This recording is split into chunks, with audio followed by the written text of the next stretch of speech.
Bonsoir à toutes et à tous. Alors avant toute chose, mille merci au Campus Animaliste.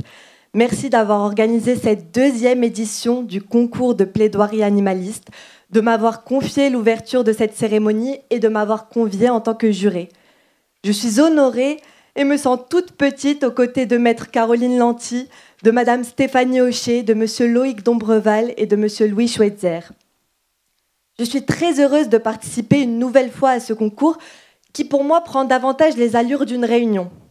D'une belle réunion de personnes au parcours extrêmement varié mais qui ont un objectif en commun, améliorer le traitement des animaux dans une société où leur voix est souvent inaudible. Alors j'en conviens, il est facile pour moi de qualifier cette rencontre de réunion plutôt que de concours maintenant que je suis de l'autre côté de la barrière. L'année dernière, je m'en souviens comme c'était hier, j'étais en stage quand j'ai pris connaissance de la tenue de la première édition d'un concours de plaidoirie animaliste. Je n'en croyais pas mes yeux. Les concours d'éloquence m'avaient toujours attirée, mais je n'avais jamais trouvé le courage de candidater, redoutant de m'exprimer devant une audience, de ne pas trouver les bons mots, voire de me ridiculiser. Mais j'ai passé le cap, je me suis inscrite. Je ne pouvais laisser passer cette opportunité. J'étais si heureuse qu'un événement centré sur la cause animale soit organisé à Paris. Je me devais d'y participer, cela relevait de l'évidence. Me voilà donc, quelques mois plus tard, l'an passé, à votre place, mais cette fois aux Invalides.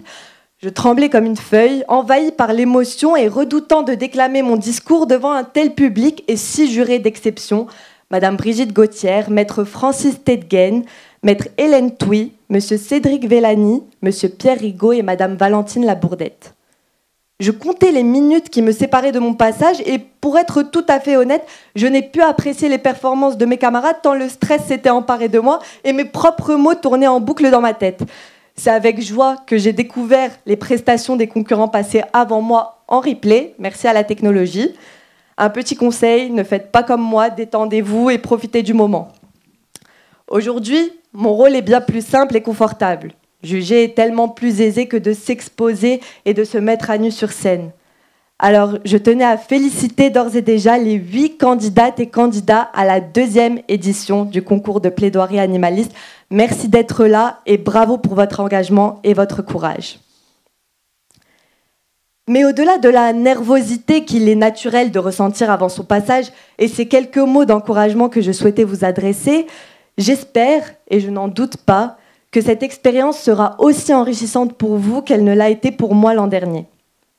Enrichissante d'abord grâce aux discours que nous allons avoir la chance d'entendre aujourd'hui. Ces discours sont vitaux parce qu'ils permettent de mettre des mots sur nos révoltes intérieures.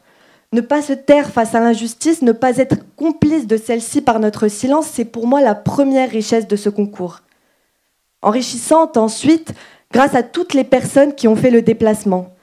Parce que si les discours que nous allons entendre sont aussi importants, c'est bien sûr parce qu'ils sont écoutés, que des idées seront partagées puis discutées et débattues, que nos révoltes intérieures se transforment en révoltes collectives.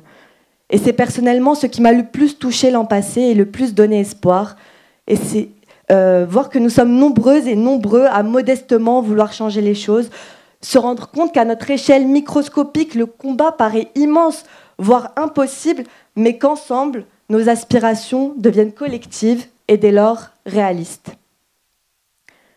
Pour le dire plus simplement, disons que vous voir ici me procure un peu le même sentiment que de voir une publicité La Vie dans le métro ou les produits véganes se multiplier dans les rayons des supermarchés en France. On se sent d'un coup moins seul, mieux représenté. On se dit que le meilleur est à venir. Quand je vois cette assemblée ce soir, je ne peux qu'en être convaincue. Quel bonheur d'être ici ce soir parmi vous. Alors, j'ai hâte de vous écouter, chères candidates et chers candidats. Merci, j'ai hâte d'échanger avec vous. Merci d'avance pour tout l'espoir qui va naître de cette cérémonie. Sur ce, il est temps pour moi de laisser la parole à nos brillants candidats. Je vous souhaite à tous et à toutes une excellente soirée. Merci beaucoup.